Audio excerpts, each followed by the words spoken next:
Suicide Squad. What did I think of it? It was terrible. One of the worst movies I've ever seen. It was so boring, terribly edited, and had extremely mixed and inconsistent tones. Oh, wait, nope. That was for Suicide Squad, not The Suicide Squad. I actually liked The Suicide Squad. In fact, it's one of my more favorite DC films made. I thought the editing was really smart, the humor was mostly hits, not a lot of misses, and the action wasn't even half bad. I think the ensemble cast also hit it out of the park. Now, I will say that I enjoyed the first half a bit more than the second half. Now, the second half definitely felt a bit slow to me, and it relied more on the action and emotional beats, which I did like, but it just was not as good as the first half, I felt. Like, at the very beginning of the movie, I just loved how it opened. It was so funny, and I just loved the way they did it there. But you know what? Because this movie is so good because of its characters mostly, I think that'll sum up my thoughts nicely if I just rank all the characters and talk about them of the Suicide Squad. Let's go. Number 15, Mongal. I honestly could not remember her name. I had to look it up. You know, she kind of reminded me of the other alien guy from Deadpool 2, I think, that also died super quickly. I think, oh my gosh, I actually think he also got killed by a helicopter. Number 14, Javelin. Accent Man. He gave Harley a cool weapon and then died. Number 13, Savant. I wish we could have seen this character more. Not because I like the character, but because I just like Michael Rooker so much. I loved how the intro to the movie has him kind of as our main character, sort of, and then everyone on his team basically dies or gets captured. It was a good way to make use of the less interesting characters. I'm glad at least one of them also got scared shitless and just tried to run away like Savant. And then we get a cool transition because of it. Number 12, Captain Boomerang. I don't like Jai Courtney very much, but his Captain Boomerang's not bad. And I am so surprised and glad that they had the balls to kill him so early in the movie. It really sets the idea in your head that anyone can die. Number 11, Blackguard. So this was Pete Davidson's character, and he was pretty funny for the short amount of time he was in the movie. But what I really appreciated from his character was that the dumb trope of guy on the team betrays the team to the bad guys in the first 5 minutes. I'm glad we got rid of that so early in the film, and then his face gets blown off too. Number 10, the Detachable Kid, aka TDK. Dude, Nathan Fillion was so funny in this, I don't know why.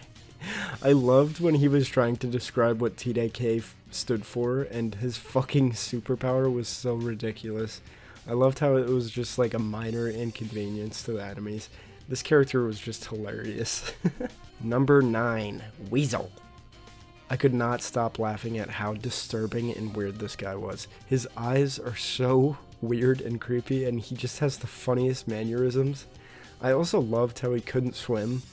Like, it actually seems Amanda Waller's team is more responsible for their deaths than the actual team. Oh yeah, and then he comes back at the end. Oh yeah, Weasel movie, baby. Number 8, Harley Quinn. Now, don't get me wrong, okay?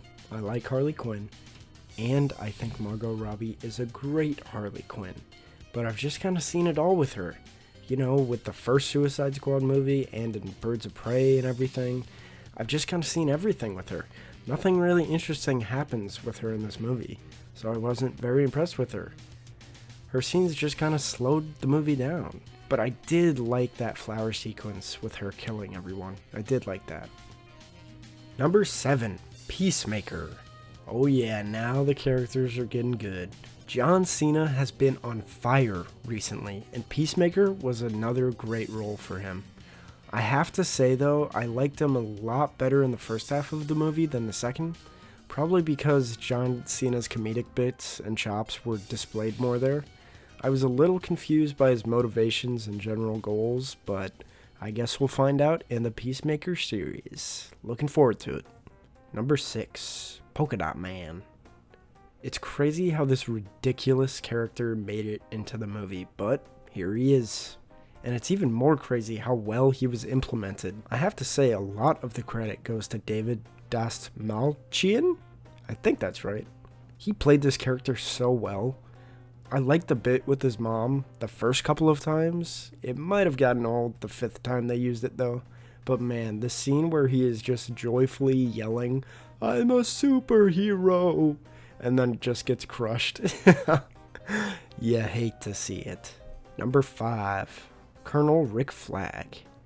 Man, this character has to be the most improved from the last movie. Joel Kinnaman is just so much more fun to watch in this movie than how he was in the previous one. He actually got a personality and some character finally.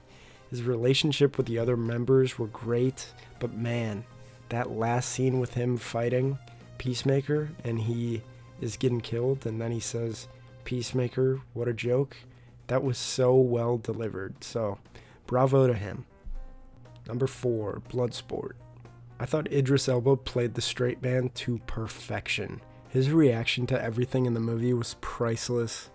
I also just really liked the the Nerf gun attachments he had with his weapons. The scene with his daughter was also pretty funny. I also enjoyed their relationship in the film, but yeah, I hope he returns sometime because he had just good chemistry with everyone and made every scene he was in better. Number 3, Ratcatcher 2. I felt like Ratatouille sequel was the emotional core of the movie. She was just very wholesome and, tied the whole team together well. The way she talks to King Shark, Bloodsport, and Sebastian is just so nice. And that flashback scene with her dad, Taika Waititi, that was pretty sweet. Really enjoyed that. Plus, the ending with Harley and the rats was great, with all of them swimming in Starro's eye fluid. Glad this movie's rated R. Number 2, King Shark. Speaking of rated R, King Shark fucking ripped this guy in half. But seriously, King Shark was one of the best parts of the film. First off, props to Sylvester Stallone for being the best voice for him. He's so innocent and dumb sounding that it makes you fall in love with how cute he is. He's also just so funny with the fake mustache scene and the random words he would say. But man, that scene where he meets the weird tiny octopuses, he was so cute. I loved it. And the number 1 best character in the Suicide Squad is Milton. Let's be real, guys. The team would not have survived without Milton, the supreme bus driver and getaway car. But oh my gosh, I love that he was in the slow-mo shot of them walking up to Jotunheim. And then when he died, Polkadot Man being so sad and aggravated that nobody even knew he was with them. Okay, so that was my thoughts on the Suicide Squad. Overall, I would give it an 8 out of 10. Would love to see more from the Suicide Squad, so keep it up, DC. Please.